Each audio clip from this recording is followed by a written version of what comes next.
Yes, चलो जी आ जाओ। PGPP का क्वेश्चनर्स में और आगे बढ़ते हैं थोड़ा सा। 35 तक के ऑलरेडी हम लोग सॉल्व कर चुके थे। आज कुछ और क्वेश्चंस को हम लोग पीजीपीपी के सॉल्व करने वाले हैं। सबसे पहले आते हैं क्वेश्चन नंबर 36 के ऊपर। क्वेश्चन नंबर 36 मालिक नवंबर 2004 का क्वेश्चन है। नवंबर 2004 का क्वेश्चन है और यहां से अगर आप देखोगे तो पीजीपीपी के टोटल इनकम वाले प्रॉब्लम भी आ जाएंगे, जहां पे पीजीपीपी भी होगा और कोई दूसरे हेड का भी इनकम होगा और उसको टोटल इनकम करके हमें पूछना होगा। जब भी ऐसे कोई बड़े प्रॉब्लम आ जाए, जो जनरली इसी तरह के प्रॉब्लम होते हैं, आपकी सबसे पहले रिस्पॉन्सिबिलिटी ये बनती है कि प्रॉब्लम के सबसे नीचे जाके देखे they do only require us to solve total income और they also want us to compute the tax liability. तो सबसे नीचे जाके देखेंगे compute the net income clearly indicating the treatment of each item. जब आपको ये वर्ड मिल जाए ना, clearly indicating the treatment of each item, इसका मतलब ये है एग्जामिनर सिर्फ आपसे एड लेस डिमांड नहीं कर रहा है। एग्जामिनर उसके आगे 1 लाइन 2 लाइन 3 लाइन उसका कुछ ना कुछ एक्सप्लेनेशन डिमांड कर रहा है और ये एक्सप्लेनेशन जब आप उसको दे दोगे तब आपको मार्क्स मिलेंगे। मतलब अगर मान लो आपने एक्सप्लेनेशन नहीं दिया और आपने क्या कर दिया, पूरा का पूरा राइट भी सॉल्व कर दिया, तो आप देखेंगे कि बॉस आपको पूरे के पूरे मार्क्स नहीं मिले, क्योंकि यहां पे वो आपको एक क्लियर इंडिकेशन मांग रहा है कि वो आपसे क्या मांगे, एक एक्सप्लेनेशन मांगे हर चीज के लिए। तो मैं भी आपको एक आइटम के लिए क्या बताने जा रहा हूँ, एक्सप्लेनेशन बताऊंगा कि किस तरीके से है क्या नहीं है, तो ये आपको और ज्यादा मजा देगा। आइए मालिक सबसे पहले चालू करते हैं। A company limited engage in manufacturing, इस लाइन को जरा हाईलाइट करना, ये जरूर देखना प्रॉब्लम के अंदर में एसएससी मैन्युफैक्चरिंग में है क्या। क्यों? क्योंकि मैन्युफैक्चरिंग रिलेटेड कई बेनिफिट्स है जो कंपनी को हो सकते हैं, जो कैलकुलेशन के वक्त काम आ सकते हैं। A company limited engage in the business of manufacturing showing a net profit of 65 lakh for the financial year 31 March. A scrutiny of the profit and loss account revealed the following things. ठीक है, क्या करना होगा? सबसे पहले तो PGPP का एक वर्किंग नोट बनाना होगा। जब हम पीजीपीपी का एक वर्किंग नोट बनाएंगे तो फॉर्मेट क्या होगा? पर्टिकुलर्स रुपीज, ये 3 कॉलम में आपका फॉर्मेट होना चाहिए। प्रॉब्लम हमेशा नेट प्रॉफिट से शुरू होगा, तो बिल्कुल इसी तरीके से हम लोग सबसे पहले 65 लाख रुपीज लेंगे और उसमें ऐड या लेस करेंगे। जब आप नीचे जाओगे तो आपको 65 लाख रुपीज प्योरली सिर्फ पीजीबीपी के देखने को मिलेंगे। तो यहां से कहीं ना कहीं आपका पीजीबीपी स्टार्ट होता है 65 लाख रुपीज। आते हैं एक एक आइटम की एंट्री को समझने के लिए। ठीक है, rent of 2,40,000 for a commercial property owned by the company and let out to a bank which is included in profit and loss account. Profit and loss account में कुछ रेंट कलेक्शन है। Rent है मतलब profit and loss account को credit किया हुआ होगा। जरा सोचिएगा, क्या रेंट पीजीबीपी इनकम निकालने के लिए आता है? Answer is no, PGBP income निकालने के लिए नहीं आता। तो क्या करना होगा? जो इनकम यहां टैक्सेबल नहीं है उसे हम क्या करते हैं, नेट प्रॉफिट से माइनस कर देते हैं। तो कहीं ना कहीं जैसे आपने नेट प्रॉफिट लिखा, आपको ऐड करना है expenses which are disallowed. 10-15 line के बाद लेस करना है expenses which are not allowed और expenses of which deduction is allowed but not claim और the income which is taxable in different head. अब इसके लिए आपको एक सेपरेट इनकम बनानी होगी 2,40,000 रुपीज की, यहां से माइनस करें, तुरंत एक दूसरा वर्किंग नोट बनेगा। क्योंकि आपको रेंट रिसीव हुआ है तो आपके लिए इनकम फ्रॉम हाउस प्रॉपर्टी बनेगा, एक और वर्किंग नोट बनेगा जिसमें ग्रॉस एनुअल वैल्यू आएगी 2,40,000 रुपीज। सो हम सबसे पहले ये देखेंगे कि हमारा वर्किंग नोट चालू होगा हाउस प्रॉपर्टी का, इसमें ग्रॉस एनुअल वैल्यू 240 यहां ला लेंगे। वहीं लेस में अगर आप देखोगे तो 2.40 lakh rent of a commercial property, this is taxable under the house property and has been considered separately. ऐसी 1 लाइन या 2 लाइन के अंदर में आपको आइटम लिखने की जरूरत होगी। बढ़ते हैं आगे। Loss of 5 lakh due to non realisation of advance given to a wholly owned subsidiary company engage in the business of hire purchase financing. अगर वह हायर परचेज फाइनेंसिंग में है, right, so it's a business, yes or no?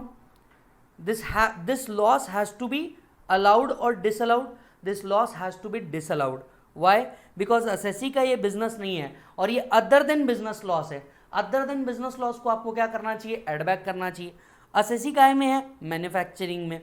उसने advance दिया है, advance देना उसका business नहीं था और ऐसे केस में अगर कोई लॉस आता है तो we have to edit it to profit and loss account. PGBP में जाइए, loss on account of realisation of advances to wholly owned subsidiary 5 lakh add back होगा।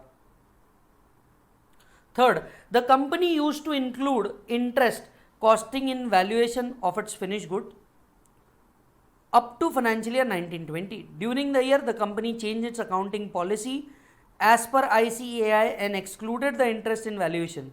This has resulted in decrease in profit. Method of accounting change कर देना as per the guideline of ICAI और as per the guideline given by the act or rules. ये एक बहुत common बात है और इसके लिए कोई एडजस्टमेंट्स की जरूरत नहीं होती when you compute the PGBP income. When you compute the PGBP income इसके लिए कोई एडजस्टमेंट्स की जरूरत नहीं होती। तो आपको इसके लिए नोट लिखना होगा। नोट कुछ इस प्रकार की होगी, देखिएगा, a company can change the method of valuation and change is made for a bona fide reason and this is followed consistently in future. The assessee changes method of valuation of stock in line with the procurement of a professional body. Therefore, genuineness of change in the method of valuation cannot be questioned. Hence, even though the profit is lower by 15.4 lakh, it would not have any impact on computation of income. Municipal tax. Municipal tax of commercial property debited 0.22 lakhs which was ultimately paid on 1/12/2021. सबसे पहली बात तो ये payment he year and के बाद हुआ है, point 1। Point 2, municipal taxes since building ही यहाँ पे कवर नहीं होती तो उससे रिलेटेड एक्सपेंसेस कवर नहीं होगा। क्या करना होगा, हमें बड़ा सिंपल सा काम करना होगा मालिक, हमें स्ट्रेट अवे जो म्युनिसिपल टैक्स है जो कमर्शियल बिल्डिंग से रिलेटेड है इसे पीजीबीपी कंप्यूट करते वक्त एड बैक करना होगा। So municipal taxes added back, municipal taxes added back. अच्छा सर, म्युनिसिपल टैक्स का डिडक्शन पीजीबीपी में से नहीं मिला, हमने ऐड बैक कर दिया, पर आपको याद होगा इनकम फ्रॉम हाउस प्रॉपर्टी में से आपको म्युनिसिपल टैक्स का डिडक्शन मिलता है। यस, जीएवी में से म्युनिसिपल टैक्स माइनस होता है, लेकिन मैं आपको याद दिला दूं म्युनिसिपल टैक्स तभी माइनस होता है जब वो एक्चुअली पेड होता है। अगर आप देखोगे ये प्रीवियस ईयर में एक्चुअली पेड हुआ ही नहीं है, ये 1 दिसंबर को हुआ है, मतलब असेसमेंट ईयर में हुआ है, प्रीवियस ईयर में तो पे ही नहीं हुआ। अगर प्रीवियस ईयर में पे नहीं हुआ तो उसका डिडक्शन मिलेगा ही नहीं एचपी में से भी। सो एचपी में म्युनिसिपल टैक्स का कोई डिडक्शन नहीं मिलेगा, not allowed as deduction since there were not paid during the previous year, there were not paid during the previous year. Next, company has received equity share valued at 1.25 lakh in exchange of equity share of CD Limited in a scheme of amalgamation. The shares were acquired in 2006 at a cost of 0.40 lakh. The surplus has been credited to profit and loss account both AB and CD. याद दिला देता हूँ आपको sir, जब भी amalgamation होता है section 47 कहता है शेयर होल्डर को अमलगमेशन में कुछ रिसीव हुआ होगा। आपका कैपिटल गेन अभी हम लोगों ने खत्म किया है, शेयर होल्डर को अमलगमेशन में कुछ रिसीव हुआ होगा तो it is not regarded as transfer, not liable to capital gain. Yes और नो, इस पे नोट होगी, देखिए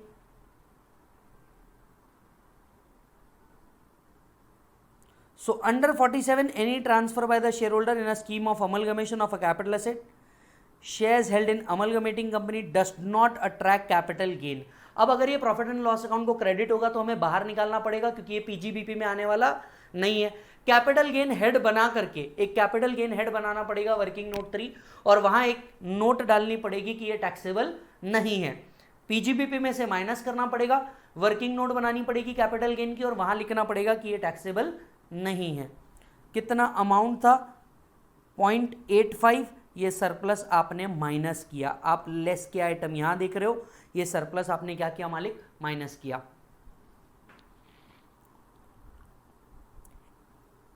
An executive while on business trip abroad died and we paid the gratuity 6 lakh rupees. हमारा ही एक एग्जीक्यूटिव था जो अब्रॉड गया था और क्या हो गया था मालिक, वहां पे वो गुजर गया और उसको हमने खुद होकर के ग्रेचुटी पे करी। बिजनेस पेमेंट है अलाउड, बिजनेस पेमेंट है अलाउड। क्या करना है, कुछ करने की जरूरत नहीं है, ऑलरेडी डेबिटेड एंड क्रेडिटेड है। एज रिस्ट्रक्चरिंग ऑफ डेप्ट company converted arrears of interest on term loan into a new term loan with revise payment schedule. Company converted arrears of interest into loan. The company paid 0.50 towards such funded interest during the year. Wait, सबसे पहले 43B आपको याद दिला दूं, interest allowed है जब वो actually पे हुआ, जितना वो एक्चुअली पे हुआ।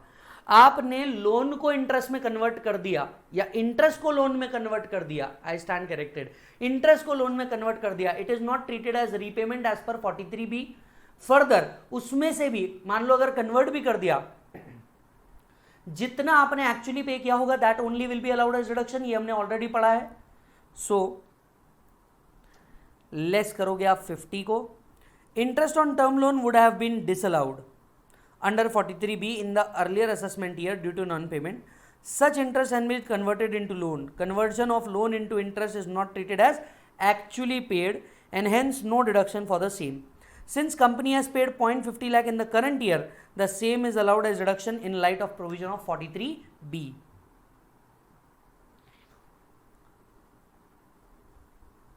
Legal charges in connection with alteration of article and issue of bonus share.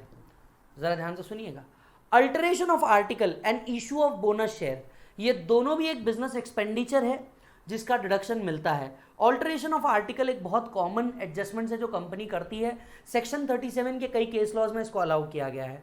Bonus share related issue expenses जो है, इसके ऊपर एक केस है जनरल इंश्योरेंस कंपनी का जो इसे अलाउ करता है, तो इसमें कुछ भी करने की जरूरत नहीं है।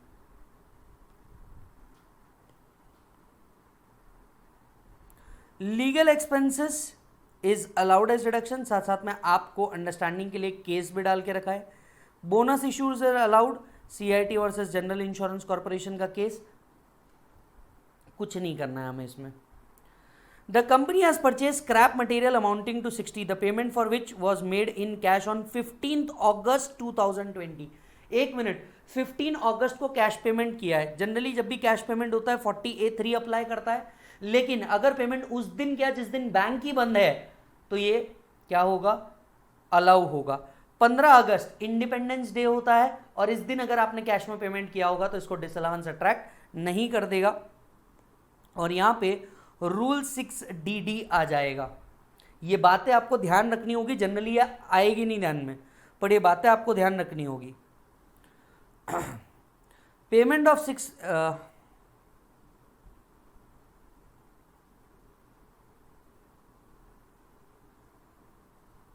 scrap material,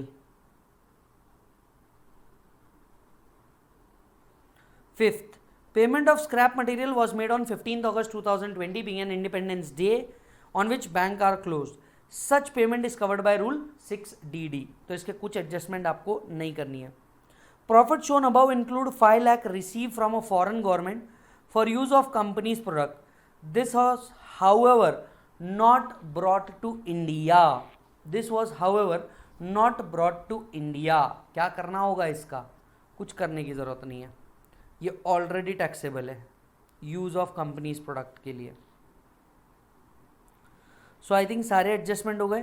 पीजीबी पे आएगा 66.47। अब आपको क्या करना होगा, पीजीबीपी क्लोज करना होगा। पीजीबीपी क्लोज करके working note to house property में जाना होगा। हाउस प्रॉपर्टी में जीएवी आ चुका होगा, 240 म्युनिसिपल टैक्स का डिडक्शन नहीं मिला होगा। 2,40,000 में से 2,40,000 में से आप सबसे पहले स्टैंडर्ड डिडक्शन माइनस करोगे। 2,40,000 माइनस 30% कितना होगा बेटा, 1,68,000 आपका क्या बनेगा, आय income from house property. So house property का इनकम 1,68,000 प्लस पीजीबीपी का इनकम 66,47,000, टोटल आएगा 68,15,000। ये बनेगा आपका टोटल इनकम, ये बनेगा आपका टोटल इनकम। चेक कर लीजिए मालिक।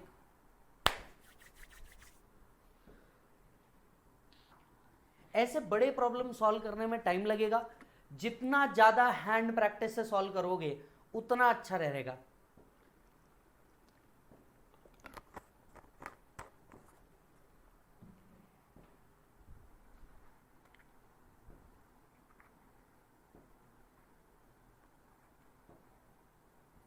डन सर, चलो जी, मैं आपको यही सजेशन दूंगा कि ये प्रॉब्लम्स मैंने यहाँ पे दिए हुए हैं, मैं इसका डिस्कशन भी करा रहा हूँ, पर प्लीज़ प्लीज़ प्लीज़ एक बार आप खुद हो करके इसे रफ रजिस्टर के अंदर में सॉल्व करें। जहाँ अटको वहाँ क्वेश्चनएयर देख लेना, जहां अटको वहां क्वेश्चनर देख लेना, बट इसका सही उपाय यही है कि आप बैठ करके सॉल्व करें और लिखने का ट्राई करें, क्योंकि अल्टीमेटली आपको लिखना है। तो जितना आप लिख लिख के प्रैक्टिस करोगे उतना ज़्यादा बेटर होगा। बात करते हैं प्रॉब्लम नंबर 37 की। This question is asked in November 2005, November 2005 के अंदर में ये क्वेश्चन आपको पूछा हुआ है। क्या करना है? Required to calculate total income for the assessment year, your answer should clearly indicate the reason. Final में ये आपसे पूछेंगे ही कि आप कर रहे हो तो ऐसा क्यों है, उसका रीजन बताओ। Examine the applicability of MAT, 115 GB stands for MAT for the same assessment year। ठीक है सर। नेट प्रॉफिट आपको दिया हुआ है 9 लाख रुपीस का। शुरुआत यहीं से कर लेते हैं। सबसे पहले एक वर्किंग नोट बनेगी, working note PGBP particulars rupees. सबसे पहला item net profit 9 lakh rupees, ये 9 लाख रुपीस आपको नेट प्रॉफिट में दिख गया। ठीक है, मैं हर एक आइटम पे सोचने का आपको टाइम दूंगा। The company has taken lease on old building for the purpose of locating its business. Due to old age of the building it was demolished and new building was put up which was used for the purpose of XYZ business in September 2020. The cost of new building is 10 lakh, written off as revenue expenditure. Stop. आपको कुछ याद दिला देता हूँ। Deemed building का concept apply होगा यहाँ पे, डीम्ड बिल्डिंग का कंसेप्ट अप्लाई होगा। एक्सप्लेनेशन 1 to 32 याद होगा। तो अगर कोई भी असेसी लीज होल्ड लैंड पे है या किसी टेनेंट ने कोई कैपिटल एक्सपेंडिचर किया है, this capital expenditure is treated as capital expenditure by tenant and it is treated as deemed building for it and for which he can claim the depreciation। अब यहां पे बिल्डिंग जो ली गई थी ये लीज के ऊपर ली गई थी, इस पे आपने 10 लाख रुपीस का खर्चा किया, ये क्या माना जाएगा मालिक? डीम्ड बिल्डिंग माना जाएगा। आपके लिए ये कैपिटल एक्सपेंडिचर माना जाएगा। कैपिटल एक्सपेंडिचर है मतलब क्या होगा? नेट प्रॉफिट में एड बैक हो जाएगा। दूसरा, इसके ऊपर डेप्रीसिएशन भी मिलेगा। बिल्डिंग है तो डेप्रीसिएशन भी मिलना चाहिए। 10 लाख पे बिल्डिंग का depreciation rate 10%, 1 lakh rupees depreciation भी आएगा। तो ये जो कॉस्ट है 10 लाख रुपीस नेट प्रॉफिट में ऐड होगा और इससे रिलेटेड 1 लाख रुपीस डेप्रीसिएशन क्या होगा? लेस होगा। असेट सितंबर 2020 के अंदर में परचेज किया है, मतलब asset more than 180 days used है, यस, तो हमें फुल डेप्रीसिएशन मिलेगा। नीचे आइए, ऐड 10 लाख रुपीस, लेस में आप देखेंगे depreciation on building constructed 1 lakh rupees. यहां पे इसका रीजन लिखा है, रीजन पढ़िए। ऐड में इसका रीजन लिखा है, रीजन पढ़िए। Highlight this.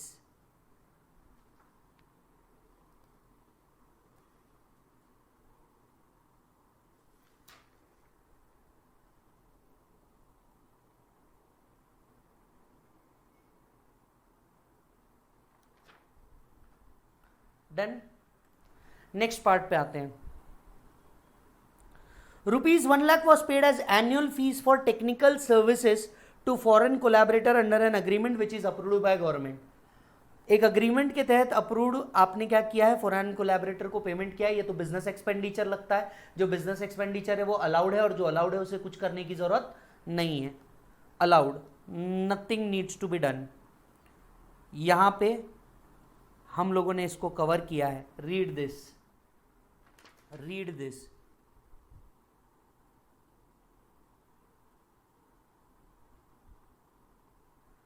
डन।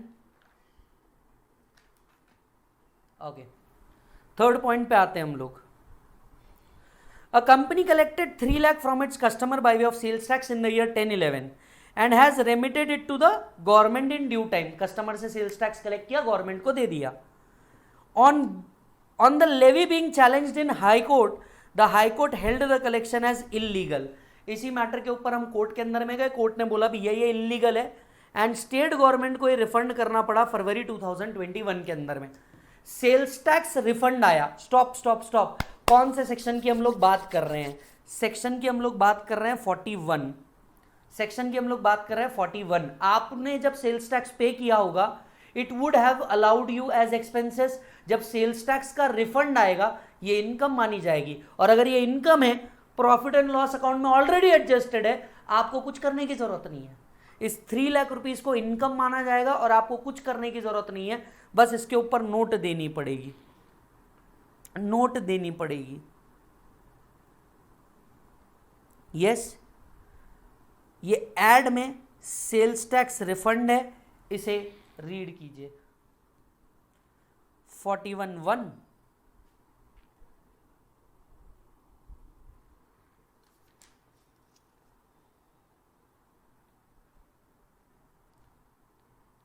डन बेटा। 4th point, land development charges 1,50,000 were paid to State Industrial Development Corporation on allotment of a commercial plot.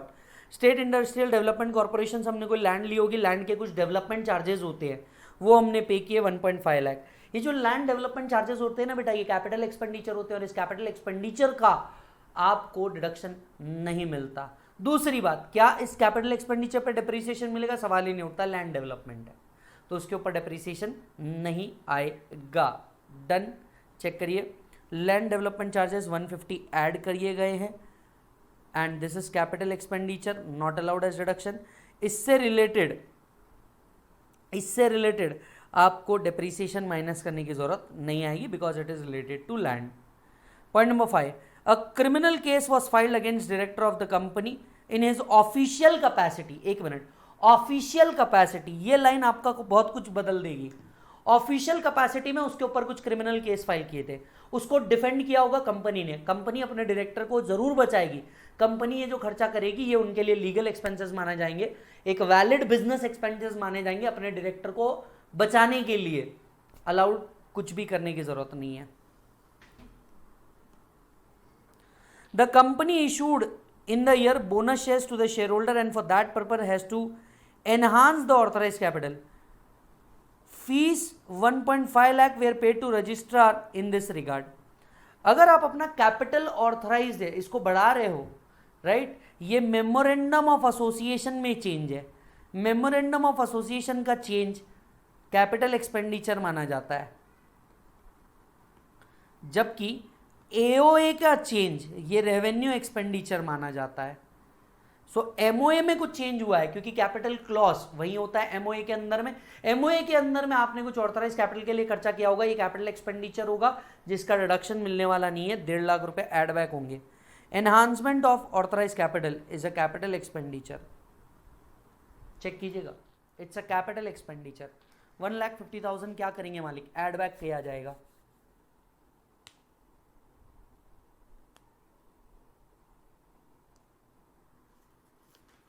Done sir. Next,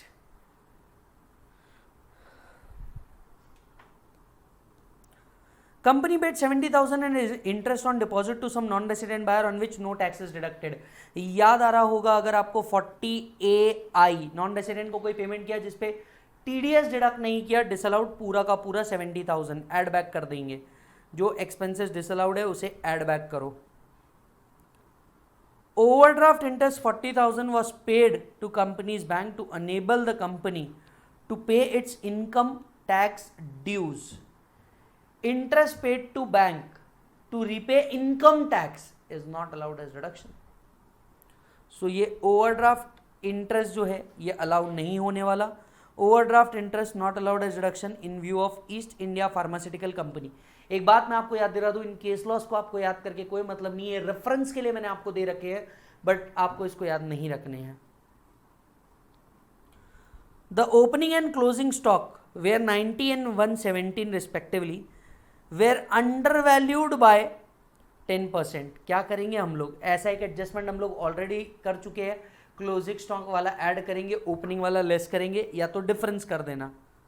yes, so adjustment on account of under valuation of stock, clear cut 3,000 add back करेंगे। ये direct adjustment किया गया है, यहाँ पे ये वाला adjustment मैंने डायरेक्ट एडजस्टमेंट किया है, आप देख सकते हैं।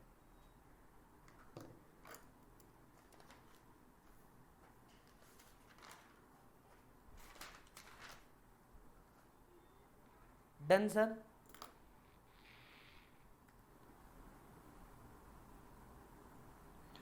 some investment were held by the company not as stock in trade which had to be depreciated by 4.8 lakh due to directives from the government. Government के डायरेक्टिव से किया गया काम है, डिपार्टमेंट कभी इस चीज को नहीं छेड़ता, कॉमन सेंस लगाना। क्या करने की जरूरत है, क्या करने की जरूरत है, कुछ नहीं,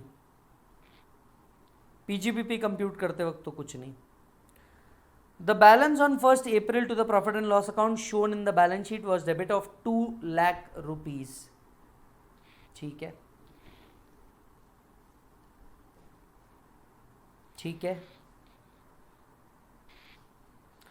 एक minute. Some investment were held by the company.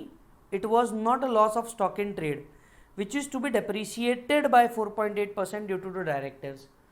ये आपने किया तो है पर ये स्टॉक से रिलेटेड नहीं है, तो आप क्या करेंगे मालिक, इसको एड बैक करना पड़ेगा। यहाँ पे 4.80 आप एड बैक करोगे।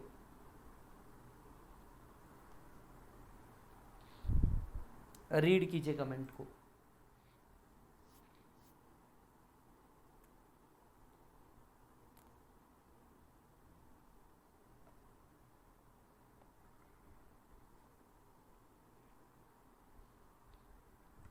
नेक्स्ट, कुछ ब्रॉड फॉरवर्ड लॉस है 9-10 के, नहीं मिल सकते। अब बिजनेस लॉस मैक्सिमम 8 साल तक के कैरी फॉरवर्ड हो सकता है। पहले वाले को देख के क्लियर कट पता चल जाएगा मोर देन 8 ईयर्स हुआ, वो नहीं मिलने वाला, ये मिल जाएगा। पहले ब्रॉड फॉरवर्ड लॉस, फिर अनएब्जॉर्ब डेप्रिसिएशन माइनस होगा, सो लेस में आओगे, 9-10 का नहीं मिलने वाला, बाकी ये दो आराम से मिल जाएंगे। Long term capital loss for assessment year 1920 is 3 lakh rupees. Okay sir, okay sir.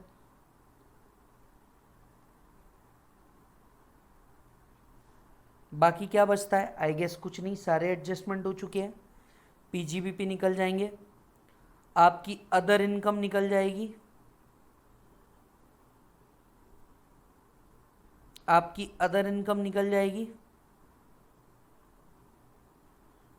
Taxable income and tax there on.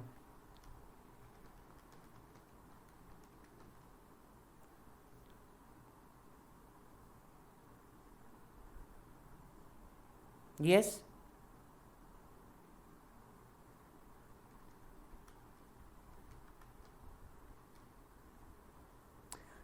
कई लोग मुझसे पूछेंगे 26% तो है नहीं कंपनी का rate, 25% plus 4% cess becomes 26%।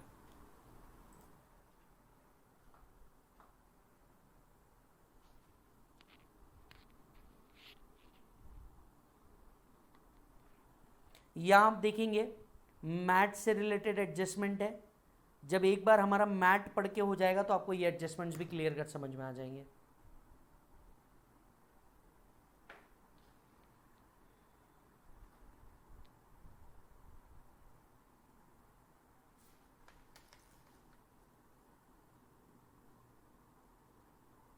Done sir.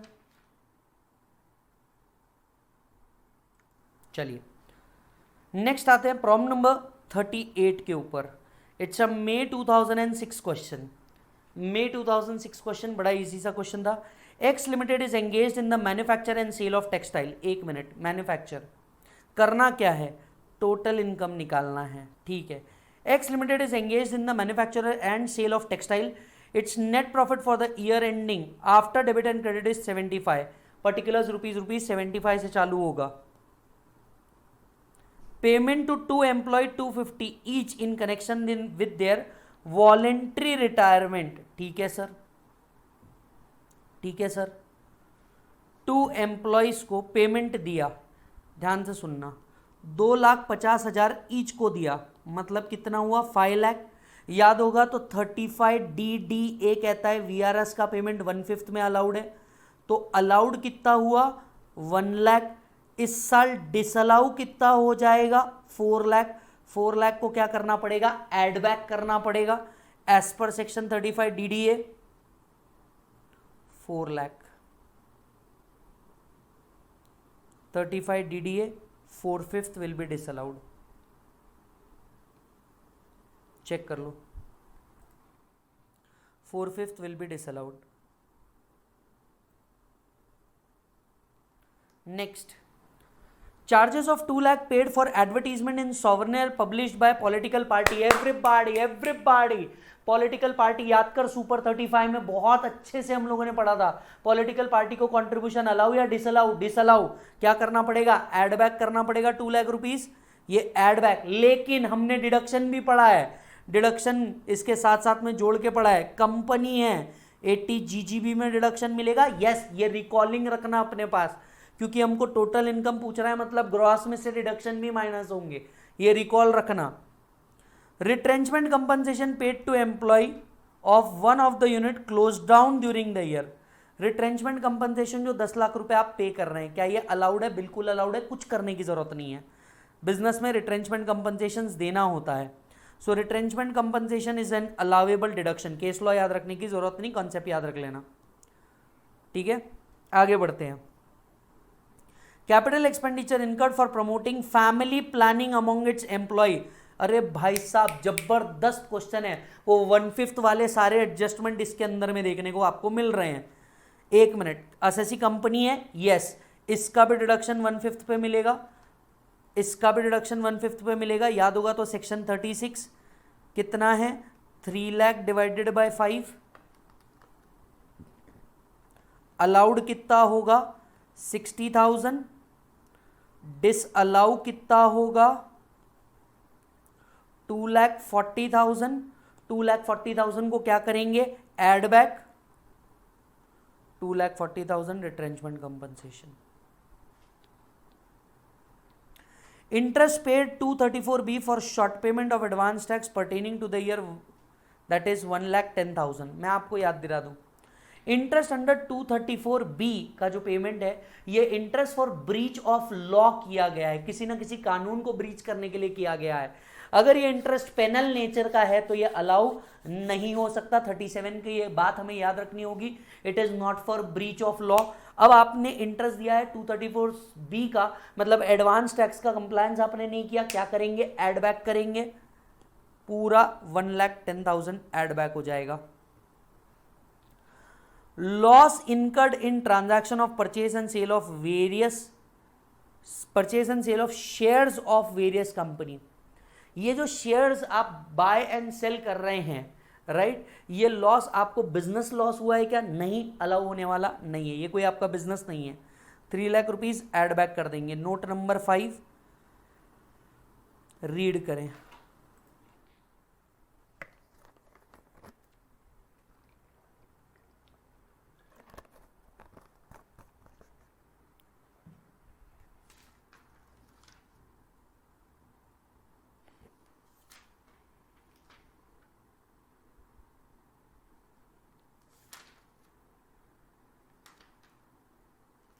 Done मालिक, चलो बढ़ते हैं आगे.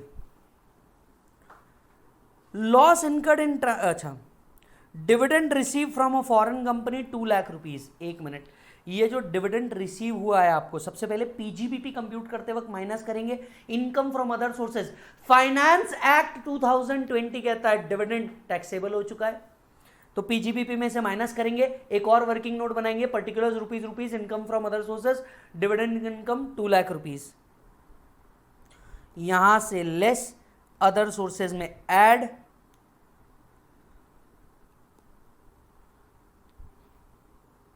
Compensation receive from supplier for delay in supply of raw material. अगर ये जो कोई कंपनसेशन मिलता है for delay in supply of raw material, ये नॉर्मल बिजनेस इनकम है, बिजनेस इनकम है, तो इसको कुछ करने की जरूरत नहीं है. आई थिंक सब कुछ हो गया है. Total sales for the year is 30 crore, out of which export sales amount to 10 crore rupees. ठीक है, ओके.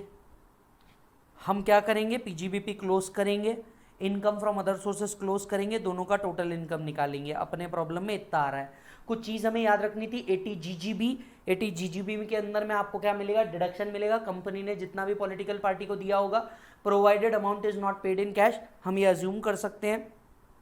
2 लाख रुपीज पूरा allowed, total income 85,50,000, game over.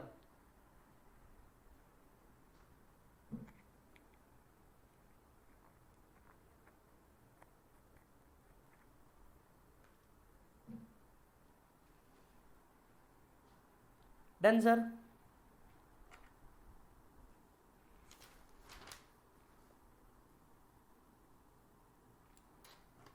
चलो जी, देख रहे हो आप लोग हम लोग क्या कर रहे हैं सर, बहुत मेहनत कर रहे हैं, पीजीबीपी का पूरा क्वेश्चनर निकाल रहे हैं।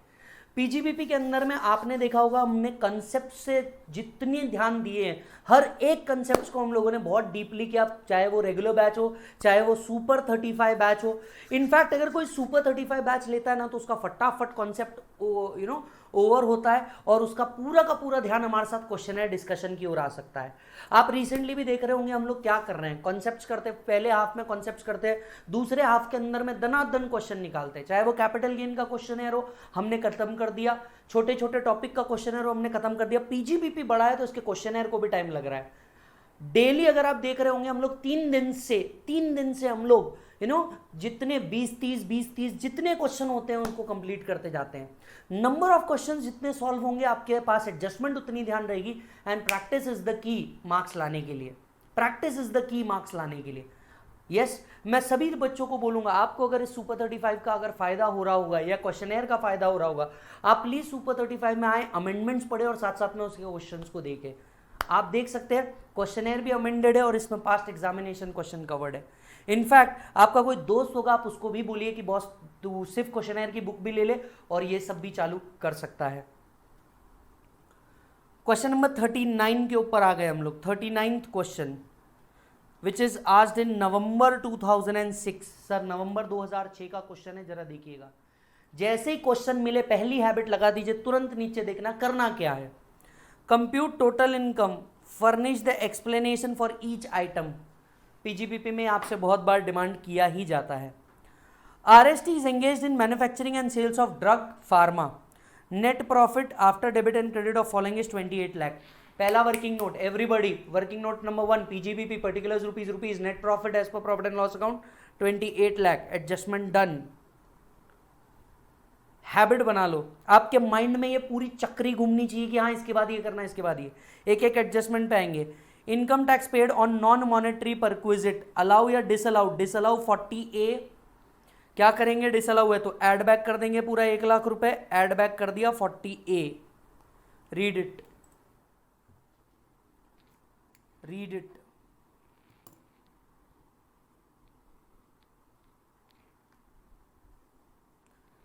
Done.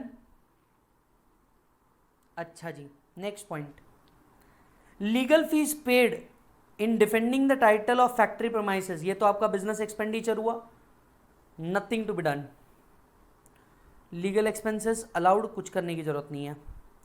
Expenditure on scientific research not in respect of land and building on in house research development approved by the prescribe authority 10 lakh rupees. आपको याद होगा फाइनेंस एक्ट 2020 कहता है इन हाउस रिसर्च अगर कोई कंपनी करती है other than land and building expenditure 100% allowed as deduction. ये ऑलरेडी डेबिटेड है, हमें कुछ करने की जरूरत नहीं है। अब वेटेड डिडक्शन नहीं मिलते, कुछ करने की जरूरत नहीं है, nil. Interest paid on arrears of sales tax, sales tax या जीएसटी से रिलेटेड इंटरेस्ट अलाउड है, ये हम लोगों ने पहले भी बात करी हुई है, कुछ करने की जरूरत नहीं है, nil. Cash payment 10,000 made to a supplier towards purchase of raw material. Sir अगर आप देखें 40A3 तब अप्लाई होता है व्हेन द पेमेंट एक्सीड्स 10,000, 10,000 तक का कोई प्रॉब्लम नहीं आता।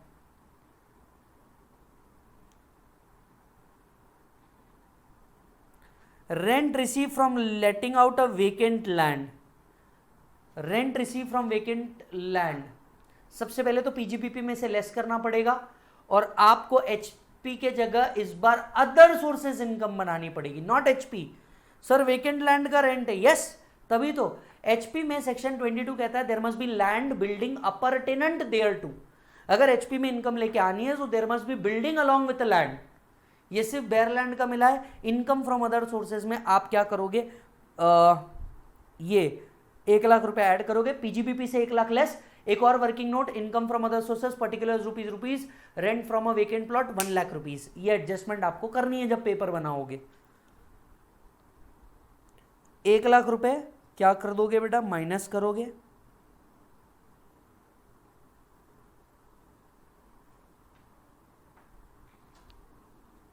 रेंट रिसीव्ड 1,00,000 रुपए इधर ऐड बैक कर दोगे, मैंने माइनस बोला, ऐड बैक कर दोगे, यस,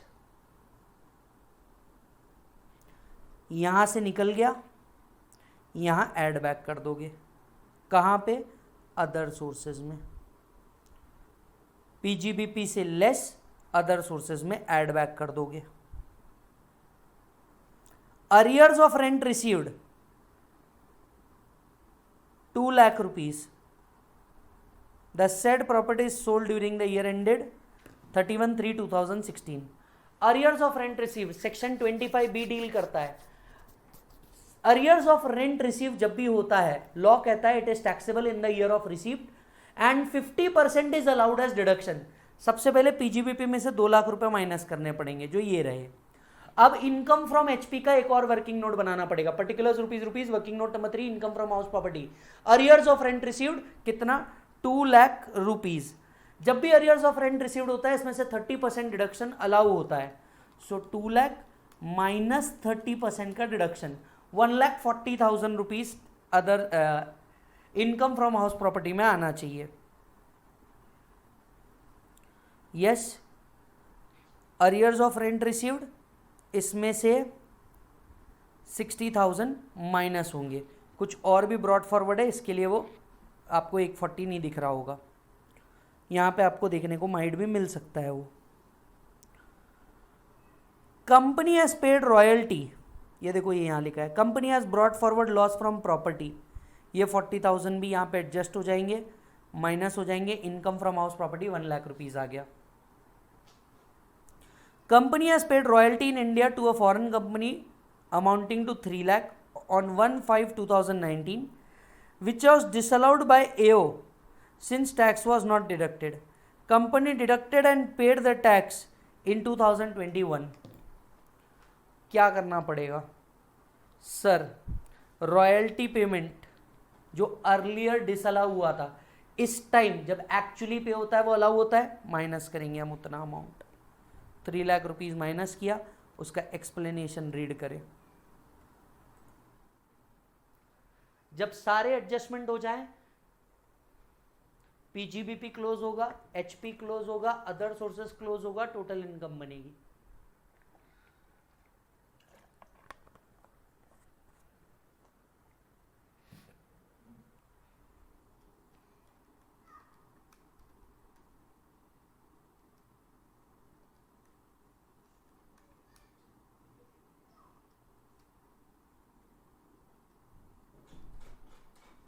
डन, चल बेटा बहुत बढ़िया। Question number 40, do it on your self. Easy question है, नवंबर 2007 में, सेल्फ एक्सप्लेनेटरी है। इसके अलावा मतलब इसमें कुछ भी लगता है आप मुझे मैसेज कर सकते हैं। क्वेश्चन नंबर 41 भी आप सेल्फ करेंगे, सिमिलर लाइंस पे क्वेश्चन बना हुआ है, मई 2009 का क्वेश्चन है।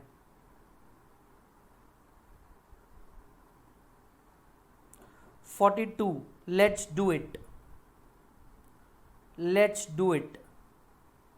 May 2009, do check।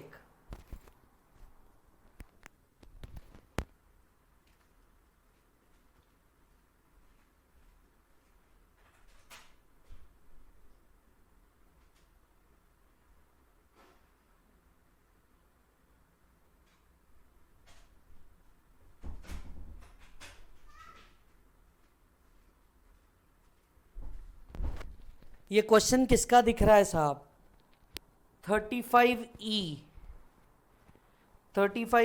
का क्वेश्चन है। याद दिलाता हूँ साहब, 35E मिनरल से रिलेटेड था, अगर आपको याद हो तो, राइट। चेक कीजिएगा, 35E पे बेस्ड क्वेश्चन है।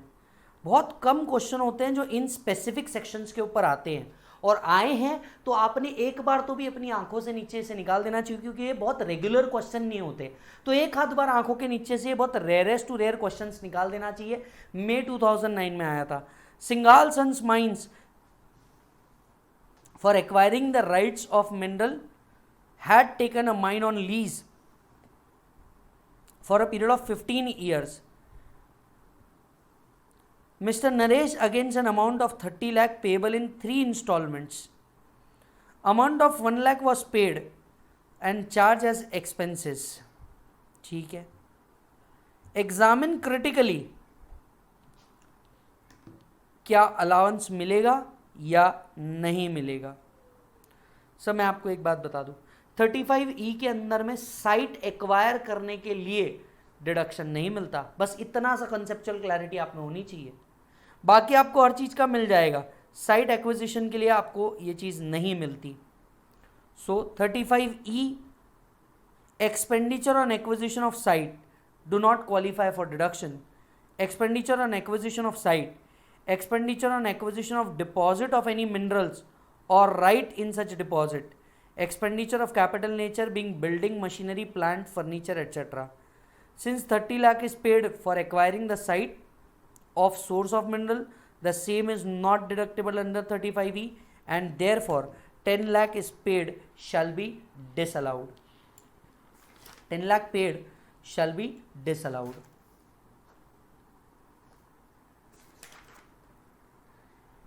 Yes sir, बहुत बढ़िया।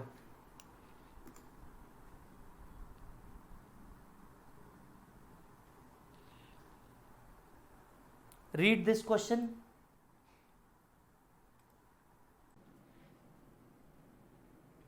चलो जी, नवंबर 2009 का क्वेश्चन है, हम लोग देख लेते हैं नवंबर 2009 मालिक। नवंबर 2009 के अंदर में क्वेश्चन पूछा गया है, ABC Incorporated as a public limited company for construction of ship is to file its first return for the year ended 31st March 2021. The management is confused as to claim and administrability of the following expenses and therefore ask you to explain. They ask you to explain, मतलब आपको theory लिखनी है। How to deal with the thing. Payment made for feasibility report. एक minute, क्या बात 35D की चल रही है। Feasibility report is one of the preliminary expenditure. Feasibility report is one of the preliminary expenditure. तो 35D मतलब 1/5 basis पे डिडक्शन मिलेगा। So feasibility report 25 lakh, for conducting market survey 15 lakh, underwriting commission 85 lakh, and besides fees and expenses 70 lakh for incorporation of company. The capital employed is 3,500 lakhs. 3,500 into 5%, मतलब 175 लाख। इनका actual expenditure हुआ है 25 plus 15 plus 85 plus 70। इनका actual हुआ है 195, 1/5 of lower of actual और maximum, maximum का 1/5, maximum 35 lakhs क्या हो सकते हैं, अलाउ हो सकते हैं। याद करो 35D क्या था, 35D था बेटा प्रिलिमिनरी एक्सपेंडिचर। प्रिलिमिनरी एक्सपेंडिचर का डिडक्शन कितना मिलता है, अगर एसएससी कंपनी है, अगर एसएससी कंपनी है तो 1/5 ऑफ लोअर ऑफ एक्चुअल और मैक्सिमम। मैक्सिमम कितना था बेटा 1/5 बेसिस पे अलाउड था। यस, एक्चुअल और मैक्सिमम, मैक्सिमम कितना था कंपनी के केस में 5% ऑफ कैपिटल एम्प्लॉयड और 5% of cost of project. Cost of project तो दिया नहीं है, कैपिटल एम्प्लॉयड दिया है। हमने 3,500 का क्या ले लिया बेटा, 5% ले लिया, ये 175 लाख आया, और जितने एक्सपेंडिचर किए थे उसका टोटल कर दिया, वो आया 195। दोनों में का लोअर हुआ 175, इसका 1/5, 35 का आपको मैक्सिमम रिडक्शन मिलना चाहिए इस साल। ये बात आप लिखोगे, ठीक है सर, चेक करो। The expenditure of undertaking feasibility study, market survey, underwriting commission and other thing are eligible for deduction under 35D. Actual expenditure is 195, however limited to 5% of capital employed, that is 175 lakh. The 175 lakh is deductible in 5 year in 5 installment, that is 35 lakh every year. याद आ रहा है मालिक आपको? याद करो।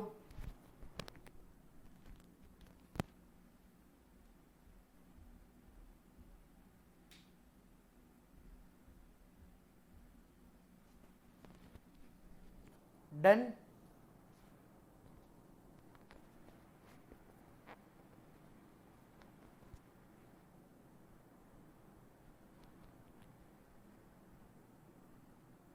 Okay, आइए next part के ऊपर चलते हैं।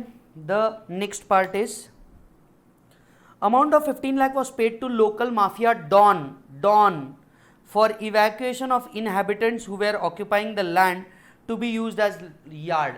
ये कंसेप्ट मैंने आपको बताया था, और ये बताया था सेक्शन 37(1) के अंदर में। 37(1) आपसे कहता है किसी भी चीज़ का इलीगल पेमेंट नहीं होना चाहिए, right, for breach of law नहीं होना चाहिए।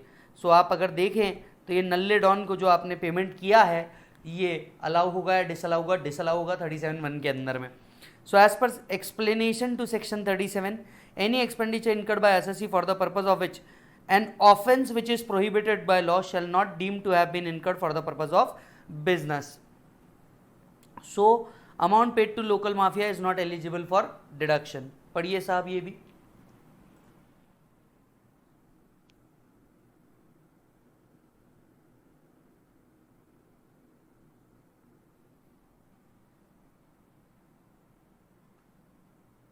डन मालिक। नेक्स्ट के ऊपर आ जाते हैं। Interest 130 paid on loan taken for the purpose of plant and machinery, out of which 130 lakh is for up to the date till such machinery was commissioned. up to the date till machinery was commissioned. commission का मतलब till the date it is put to use. अब मुझे एक बात बताओ, याद होगा तो हमने यहाँ पे दो सेक्शन को पढ़ना है। सबसे पहले सेक्शन 36 जो हमें बताता है interest on capital is allowed, but up to the date it is put to use disallow हो जाता है, ये कैपिटल का पार्ट बन जाता है और उसके ऊपर डेप्रीसिएशन मिलता है, राइट। प्लस 43B इंटरेस्ट के केस में आता ही आता है, दोनों लिखना होगा। Interest paid on loan which was taken for purchase of plant and machinery is deductible, however such interest attributable to a period up to which plant and machinery became operational should be capitalized. Therefore 130 lakh would be capitalized and balance 20 lakh is deductible under 36. Read with 43B.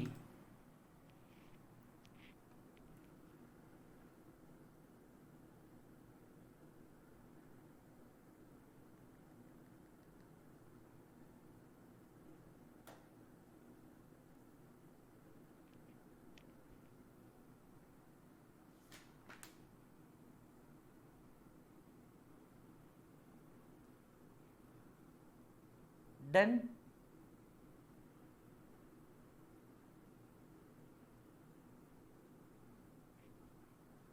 Next point. The amount of discount 2% on 5-year debenture. Discount on debenture. एक minute, क्या बात कर रहे हैं बेटा? ये discount on debenture, discount on debenture याद होगा तो हम लोगों ने जीरो कूपन बॉन्ड के लिए पढ़ा था कि जीरो कूपन बॉन्ड का जो डिस्काउंट होता है उसे क्या किया जाता है? स्प्रेड किया जाता है ओवर द टेन्योर। आपको ये बात याद होगी। अब हमने जो पढ़ा है वो जीरो कूपन बॉन्ड के लिए पढ़ा है, लेकिन डिवेंचर के लिए हमने कभी ऐसा नहीं पढ़ा। यस और नो? अब इसके ऊपर एक केस है जो ऑलरेडी एक जजमेंट है कि डिवेंचर के ऊपर भी आप जो डिस्काउंट देते हो उसको क्या किया जाता है? स्प्रेड किया जाता है ओवर द पीरियड। स्प्रेड किया जाता है क्या बेटा? ओवर द पीरियड, प्रोवाइडेड ये डिबेंचर का जो अमाउंट है वो आपने काय के लिए यूज करना चाहिए? बिजनेस पर्पस के लिए यूज करना चाहिए। जीरो कूपन बॉन्ड के लिए लॉ एक्सप्रेसली प्रोवाइडेड है, लेकिन डिबेंचर के बारे में कुछ नहीं कहा है और इसी के लिए इसके ऊपर एक जजमेंट अवेलेबल है। खैर हमें जजमेंट तो याद रखने की जरूरत नहीं है, पर ये जरूर बोल सकते हैं कि ये जो डिस्काउंट है ऑन डिबेंचर ये स्प्रेड हो जाएगा over the period. Supreme Court in Madras Industrial Corporation versus Commissioner of Income Tax held that liability to pay the discounted amount over and above the amount received for debenture was a liability incurred by a company for the purpose of its business. It's a liability incurred for the purpose of business in order to generate funds for the business activity. The amounts so obtained by issue of debenture are used by a company for the purpose of business and it is there for expenditure. Therefore, discount on issue of debenture is deductible under 37(1) and discount shall be spread over the tenure of debenture. Discount of 20 lakh is deductible in 5 equal installment of 4 lakh each. So it is based on this particular judgment.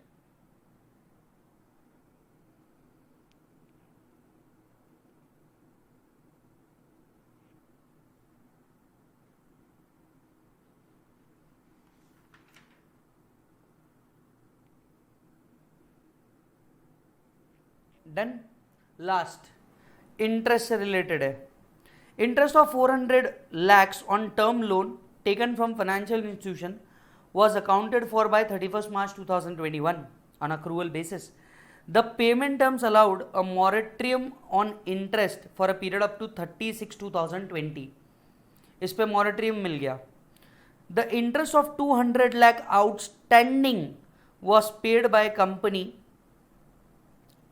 on 3/11/21. मैं आपको कुछ याद दिलाना चाहता हूं, मुझे confirm लगता है कि एग्जाम में आपको ये पर्टिकुलर एडजस्टमेंट आ सकता है.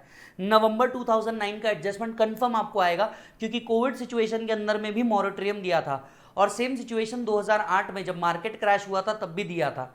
तो ये एक पर्टिकुलर एडजस्टमेंट ना मेरे को लगता है आपको आ सकता है. जरा समझिएगा. पहले तो आपको बता दूं, interest is allowed as reduction under 36 provided इस अमाउंट को आपने बिजनेस के लिए यूज किया हो. दूसरी चीज मैं आपको याद दिलाता हूं.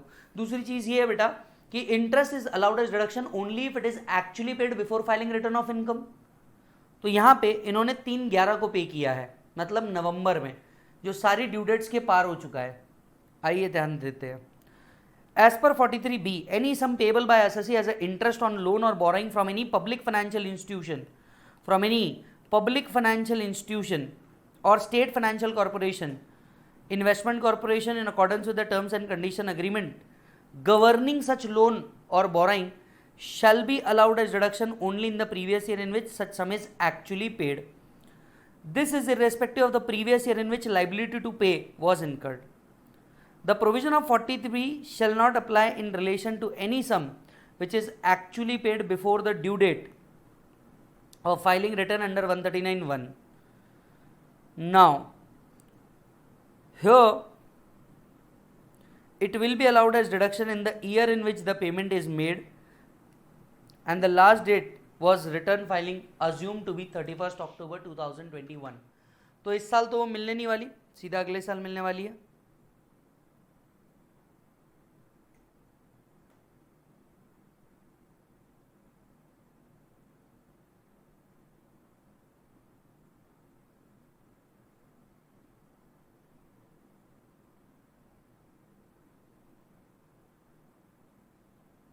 Done.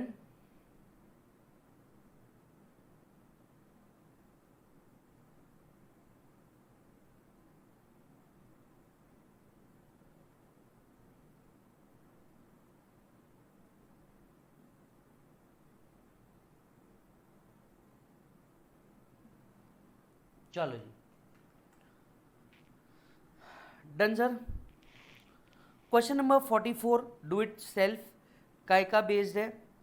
सेम एडजस्टमेंट्स जो हमने कुछ पहले पढ़ी और कुछ नए एडजस्टमेंट्स का है. कंप्यूटेशन ऑफ पीजीबीपी के ऊपर है, बिंदास आप कर सकते हो. Come to 45. देखिए, पीजीबीपी के अंदर में करीब 72 क्वेश्चंस मैंने रखे हैं. मोस्ट ऑफ देम मैं उसको क्या करवा रहा हूँ, सॉल्व करा रहा हूँ, और कुछ मैं छोड़ रहा हूँ ताकि आप खुद भी ये कर सके. ये चीज़ मैंने आपको पहले भी कही थी, अब भी मैं कह रहा हूँ, क्योंकि इतने सारे क्वेश्चंस हमें करने और ऑलमोस्ट हर टॉपिक को हमें कवर करना है, तो हमें ये स्टेप्स लेने होंगे. आई थिंक आप समझ सकते हैं. Trading and profit and loss account of पिंगू trading private limited having the business of agricultural produce, consumer items and other products. ठीक है.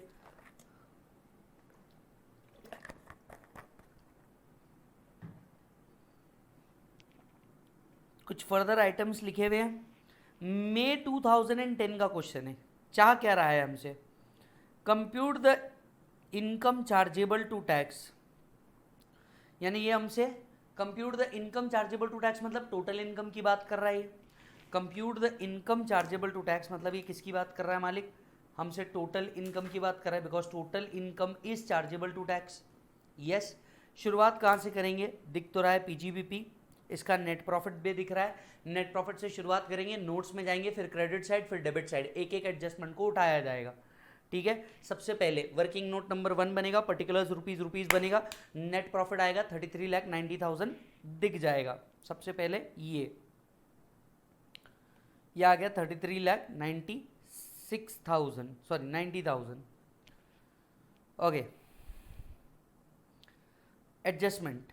On scrutiny of record, the following further information and details were extracted or gathered. There was a survey under 133A on the business premises in which was revealed that value of closing stock was 8,75,000 and sale of 75,000 was not recorded in the books. The value of closing stock after considering this fact and on the basis of inventory prepared by department worked out to be 12,50,000, which was accepted to be correct and not disputed. ठीक है sir, एक minute. आपने closing stock कितना दिखाया है? 4,50,000. उनके हिसाब से कितना आ रहा है? 12.50 जो आपने एक्सेप्ट कर दिया. इसमें से आप इतना दिखा रहे हो. एडिशन कितने का हुआ? 8 का. ये 8 का एडिशन क्लोजिंग स्टॉक के अंदर में जब भी अंडर वैल्यूएशन होता है प्रॉफिट पे इंपैक्ट पड़ता है. आपको प्रॉफिट को क्या करना पड़ता है? ऐड बैक करना पड़ता है. क्या करोगे? 8 lakh rupees straight away add back हो जाएंगे. ये पहला एडजस्टमेंट होगा. Under valuation 8 lakh rupees added back. Under valuation 8 lakh rupees added back. Check कर लीजिए साहब. Next, income tax refunds include 4570 interest allowed there on. Stop, यहां जाओ. इनकम टैक्स रिफंड, आप सभी को बता दूं, income tax refund is not an income. इसे सबसे पहले पीजीबीपी में से हटाना होगा पूरा 20,000. बराबर. फिर हमें इनकम फ्रॉम अदर सोर्सेज का एक और वर्किंग नोट बनाना होगा. Income tax refund is not an income but interest on income tax refund is an income under the head other sources. तो अदर सोर्सेज बनाना होगा. 4750 हमें वहां डालना होगा. पीजीबीपी में से पूरा 20,000 लेस होगा. अदर सोर्सेज में 4570 ऐड होगा. इनकम टैक्स रिफंड यहां से पूरा 20 माइनस होगा. इनकम फ्रॉम अदर सोर्सेज आएगा और 4570 यहां पे ऐड होगा. याद होगा तो ये हम लोगों ने कहां पढ़ा है? इनकम फ्रॉम अदर सोर्सेज में भी पढ़ा है. ये उसका एडजस्टमेंट है. Bonus to staff includes 7,500 paid in the month of December 20, which was provided in the books on 31st March 2020. ठीक है सर. सर अगर आप देखोगे 31st मार्च 2020 को हमने अलाउ किया हुआ है तो वो ऑलरेडी अलाउड है, उसके कुछ जरूरत नहीं है. बोनस रिटर्न भरने से पहले पे कर दिया, अलाउ हो जाएगा. इसमें कोई एडजस्टमेंट की जरूरत नहीं है. नील. नोट पढ़िए, नोट पढ़िए.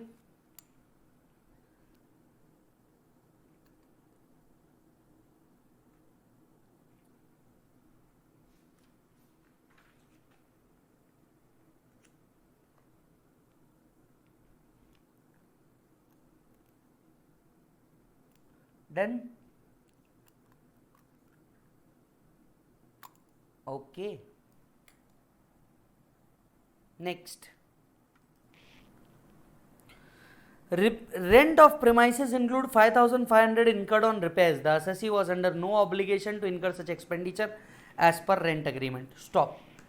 रेंट ऑफ प्रीमाइसेस में कुछ इंक्लूडेड है. ऊपर गए, रेंट ऑफ प्रीमाइसेस में कुछ इंक्लूडेड है. रिपेयर्स के 5,500 रुपए. देखिए कोई आदमी को है ना खुद से इच्छा नहीं होती कि जाकर के रिपेयर्स कर ले.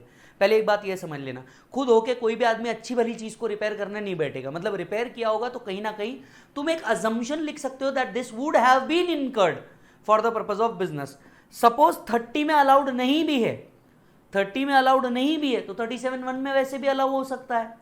राइट. आप ये अजम्पशन ले सकते हैं. हो सकता है कुछ बच्चे ऐसा भी अजम्पशन ले that this repair since it was not as per agreement we won't allowed. आप जो भी अजम्पशन ले रहे हैं अकॉर्डिंगली लिख लीजिएगा. हालांकि most logical assumption with a common sense ये बनना चाहिए कि कोई भी रिपेयर्स खुद होकर के नहीं कराता, एंड दैट टू 5,500 जिसका टैक्स में कोई बहुत बड़ा इंपैक्ट नहीं पड़ने वाला है. तो इतने लॉजिकल अजम्पशंस के साथ आपको थोड़ा सा चलना पड़ेगा. मैंने इस अजम्पशन के इसके साथ इसको सॉल्व किया है. रिपेयर्स एक्सपेंसेस का कोई ट्रीटमेंट हम लोगों ने नहीं किया है. इसके साथ इसका एक्सप्लेनेशन मैंने लिख के रखा है, चेक कीजिए.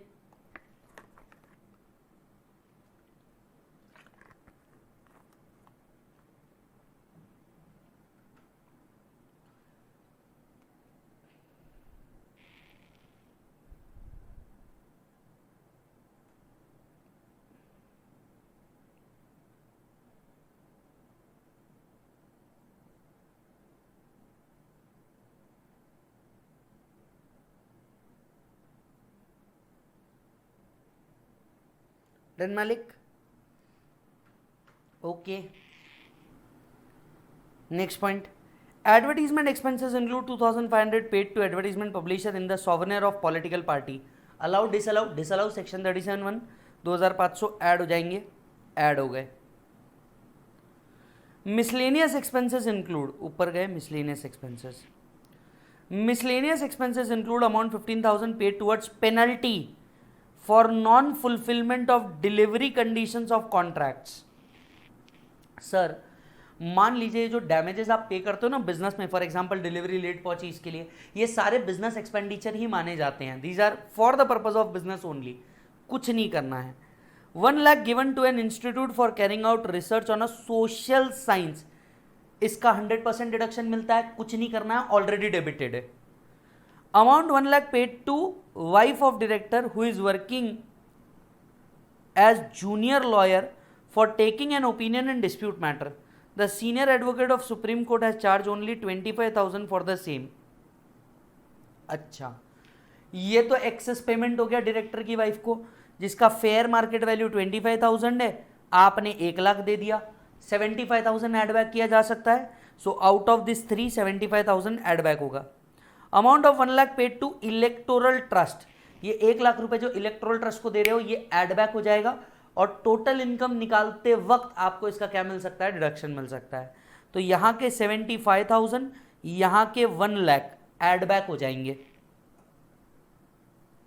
नील नील 75,000 1 लाख एड बैक हो जाएंगे।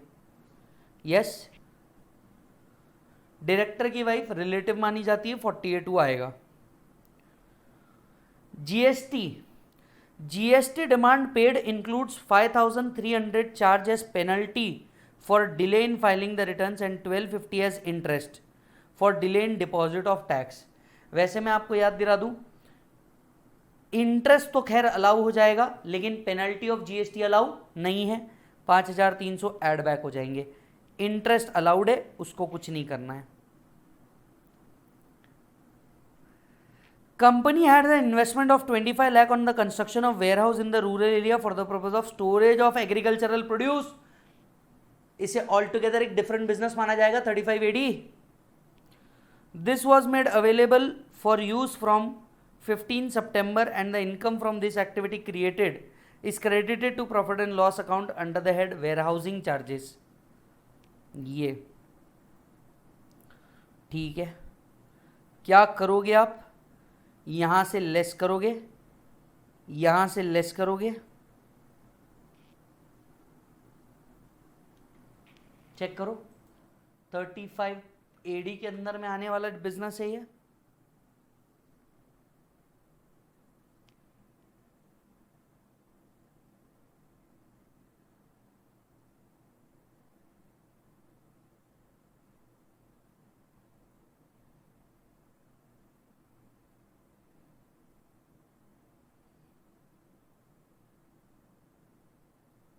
Done,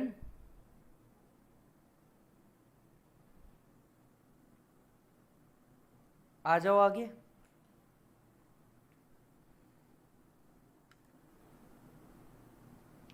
depreciation as per income tax 65, यहां पे 75,500, या तो 75,500 ऐड करो, 65 लेस करो, या डिफरेंस ऐड बैक कर दो। यस, डिफरेंस ले लिया हमने। Interest on loan includes 20,000 on which tax at source is not deductible.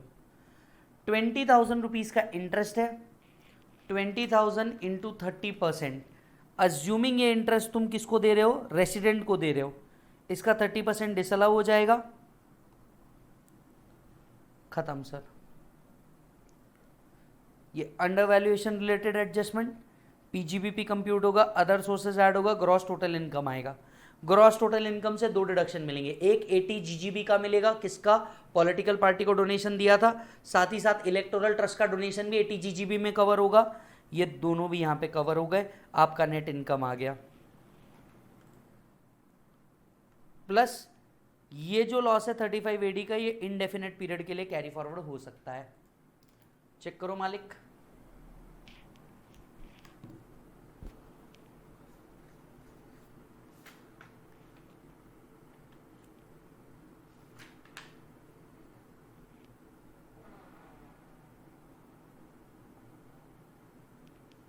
Done sir.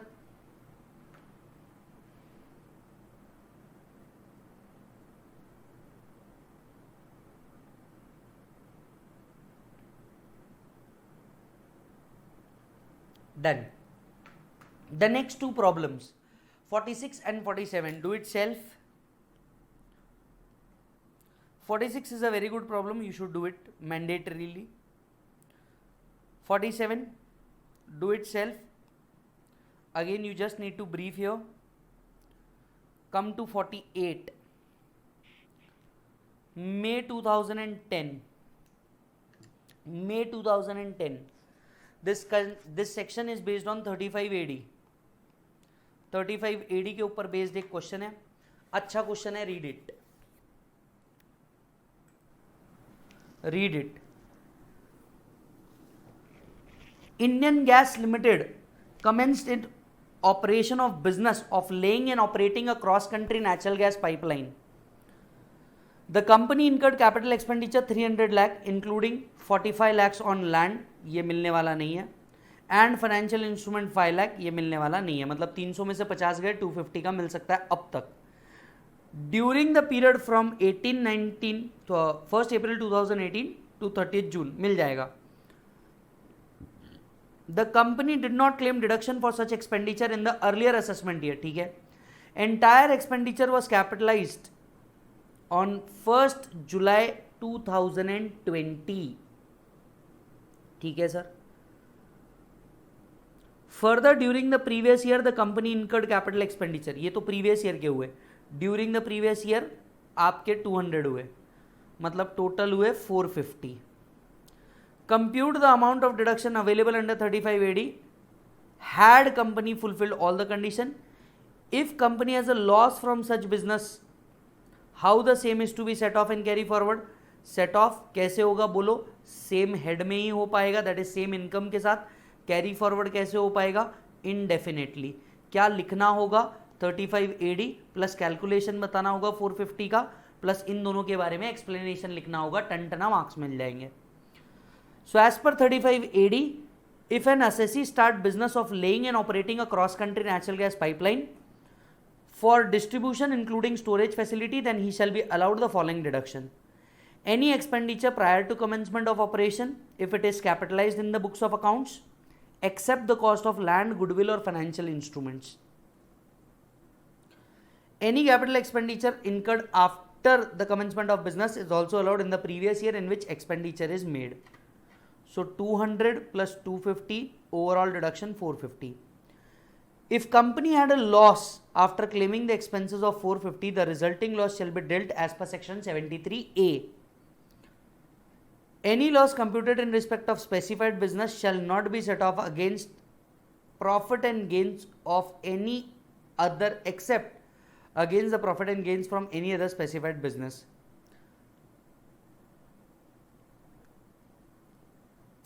Carry forward, it shall be carried forward if any of any specified business carried on by him assessable for that year, and if the loss cannot be wholly set off, the amount of loss not so set off shall be carried forward to the following assessment year and so on.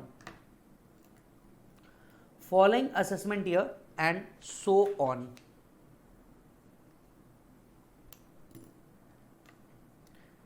Next question is an easy one, you can do it on yourself. Half century, let's do it.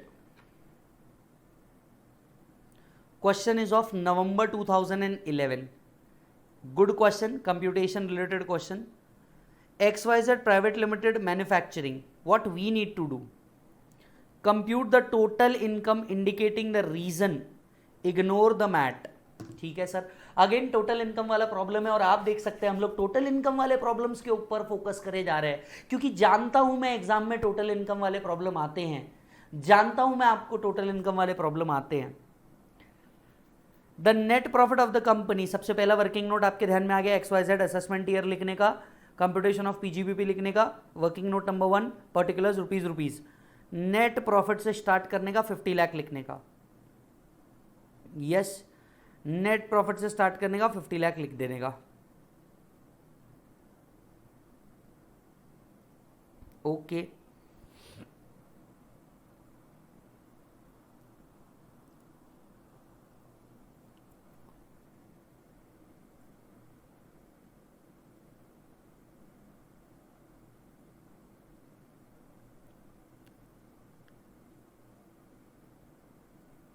Just give me minute. I think एक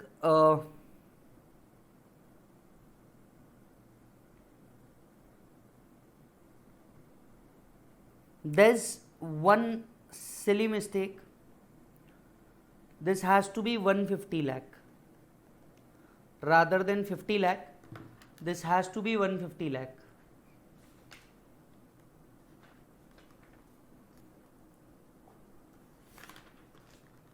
Just make a small correction.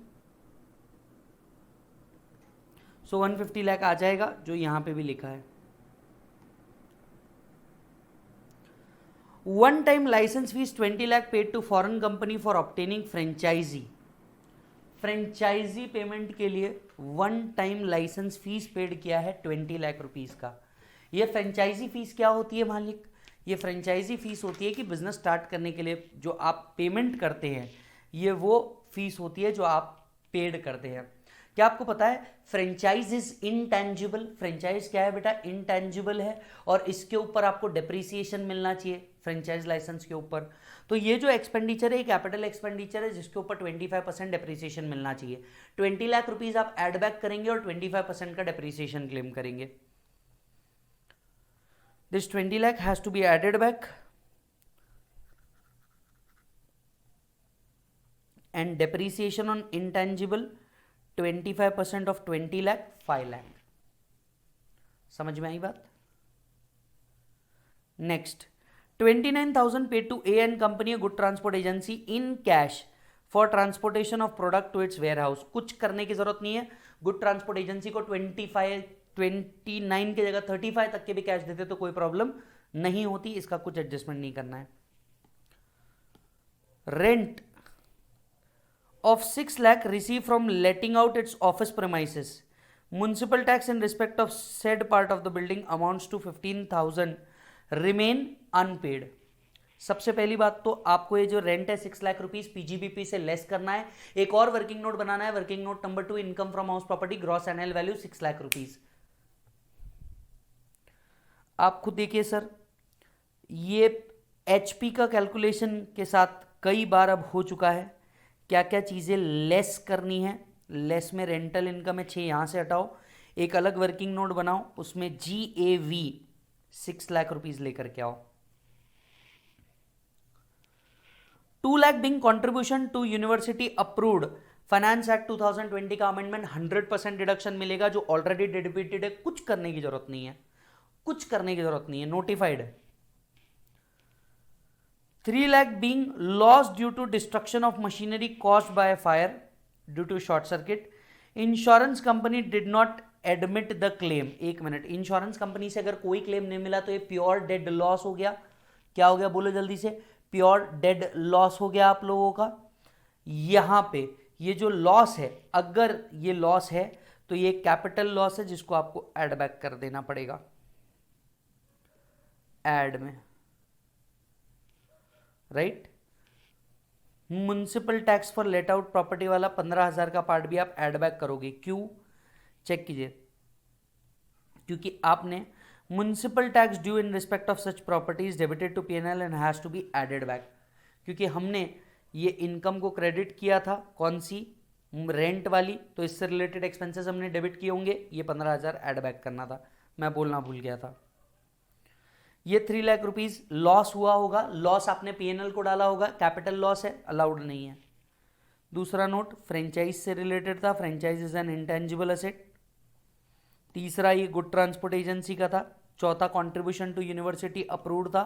Finance act 2020 में इसको 100% कर दिया गया है. Fifth note, loss of 3 lakh due to destruction of machinery is not deductible since no adjustment is required to be made in the block of assets.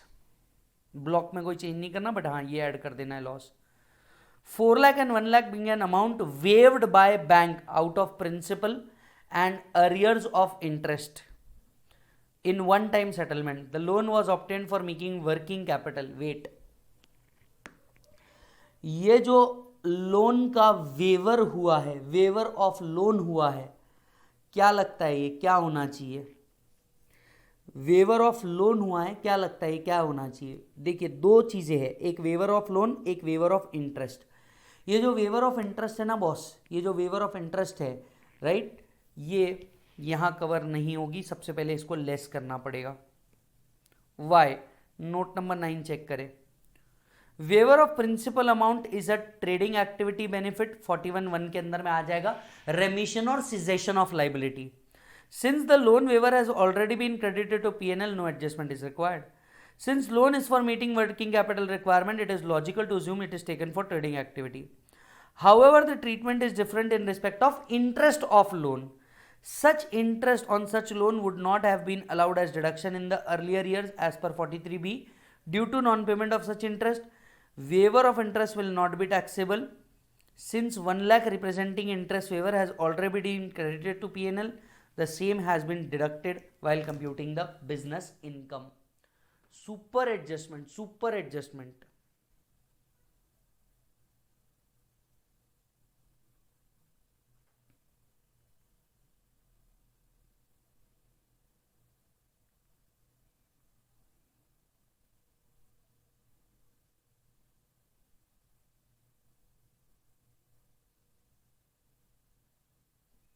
Done?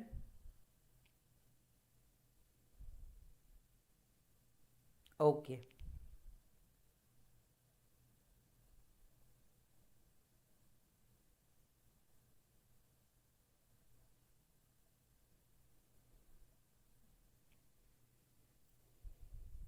आजा भाई।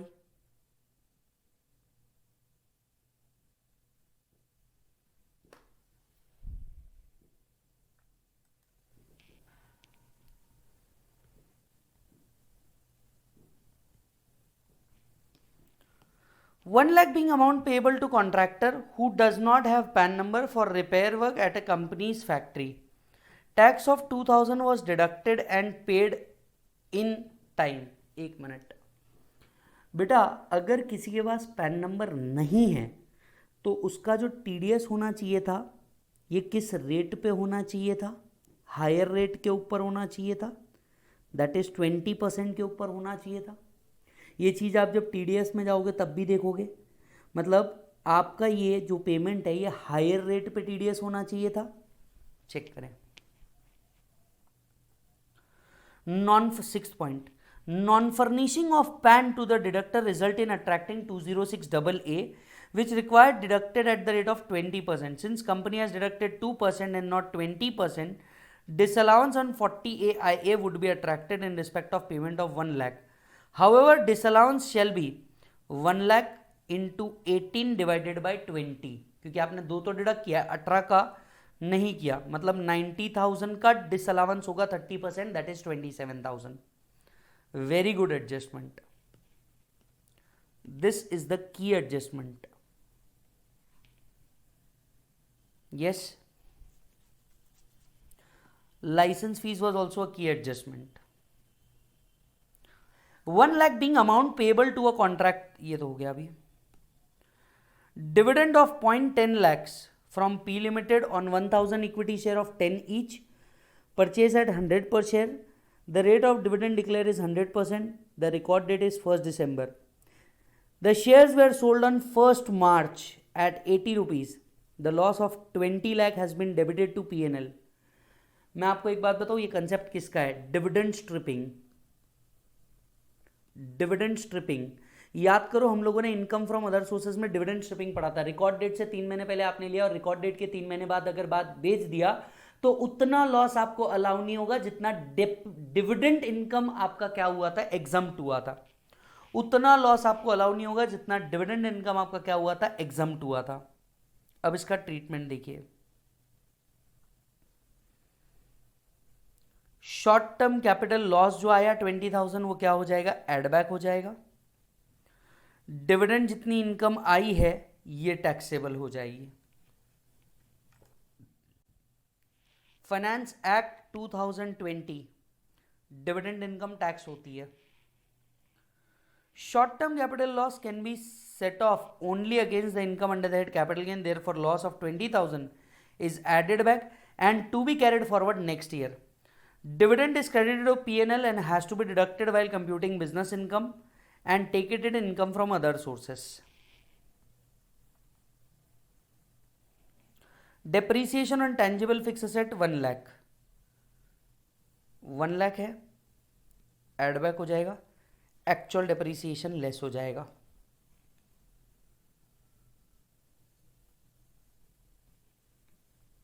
सो 175 हमने less कर दिया, 1 लाख ऐड कर दिया।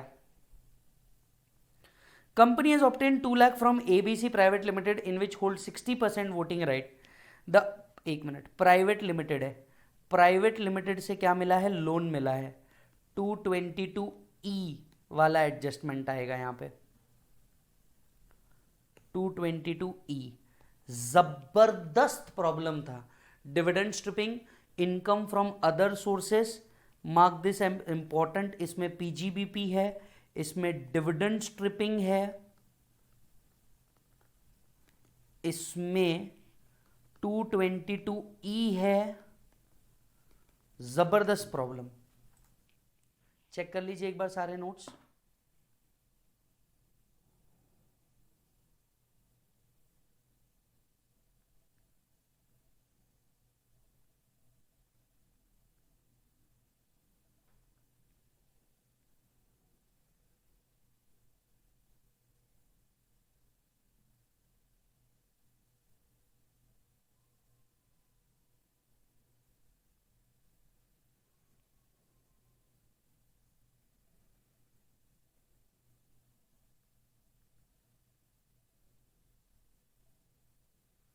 डन, चलो जी। 150 के ऊपर हम लोग पहुंच गए हैं। 51 एंड 52 ये दोनों आप होमवर्क लें, दैट इज सेल्फ करें। 53 भी कर लो। सो तीनों भी इजी क्वेश्चन है, इनके अंदर में कोई अलग एडजस्टमेंट आपको देखने को नहीं मिलेंगे, तो ये भी सेल्फ करो। 51, 52 भी सेल्फ करो और 53 भी सेल्फ करो। डन मालिक, ये तीन आप सेल्फ कर लें। 54 से हमारा पेंडिंग रह गया और कल हम लोग 54 से देखेंगे।